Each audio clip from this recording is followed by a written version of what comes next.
अहमदनेर तालुक्यात यंदा खरीप हंगामात सरासरी खरीप पेरणीचे क्षेत्र एकूण 66,760 हेक्टर आहे। आतापर्यंत केवळ 35,410 हेक्टर क्षेत्रावरच पेरणी झाली, त्यामुळे खरीप पेरणीची टक्केवारी सध्या 53% पोहोचली। जून अखेरपर्यंत समाधानकारक पाऊस न झाल्यामुळे पेरणीस विलंब झाला होता। 24 रोजी पावसाचे आगमन झाले, मात्र यापूर्वी पावसाचे अपुरे प्रमाण व विस्कळीत पाऊस यामुळे अनेक शेतकरी अजूनही पेरणीसाठी प्रतीक्षेत आहेत।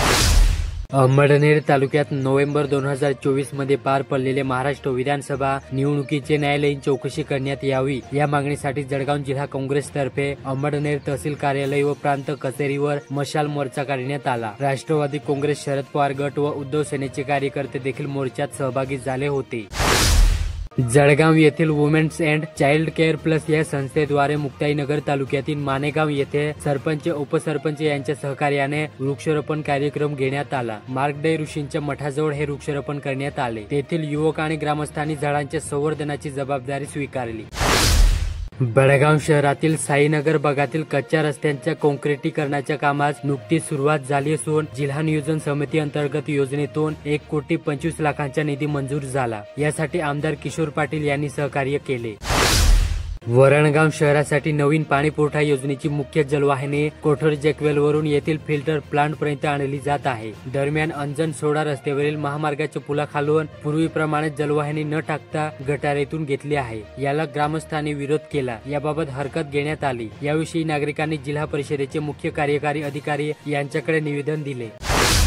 वाढत्या महागाईमुळे विद्यार्थ्यांना पोषण आहार देताना शाळांना अडचणी येत होत्या, त्यामुळे राज्य शासनाने शालेय पोषण आहार योजनेत प्रति विद्यार्थ्यांच्या खर्चात वाढ करण्याचा निर्णय घेतला असून त्यांची अंमलबजावणी 1 मे 2025 पासून सुरू करण्यात आली। यामुळे विद्यार्थ्यांना अधिक पौष्टिक आहार मिळण्यास मदत होणार। जळगाव जिल्ह्यात 16 जून पासून शालेय पोषण आहार नियमितपणे पुरवण्यात येत आहे।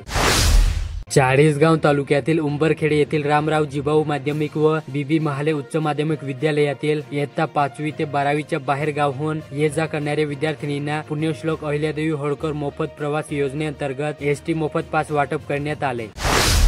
बोदवड येथे रिक्षा अपघातात तरुणाच्या मृत्यू प्रकरणी येथील पोलिसात रिक्षा चालकावर सदोष मनुष्यवधाचा गुन्हा दाखल करण्यात आला।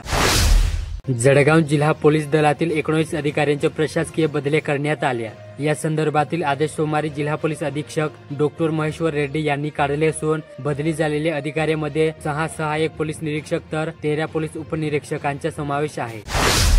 कमी वयात लग्न झालेल्या मुलींची संख्या सर्वाधिक पाचोरा तालुक्यात आढळून आली। या तालुक्यात 139 अल्पवयीन विवाहित आढळून आले आहेत। गरोदर मातांसह सोनोग्राफीसाठी आलेल्या विवाहितीच्या माध्यमातून ही माहिती गेल्या 1.5 वर्षाच्या कालावधीत स्पष्ट झाली। एरंडोल तालुक्यातील रिंगणगाव येथील 13 वर्षीय तेजसच्या खून प्रकरणी तेजसचे वडील गजानन महाजन व नातेवाईकांनी 22 जून रोजी एरंडोल येथे संपर्क कार्यालयात आमदार अमोल चिमणराव पाटील यांची भेट घेतली।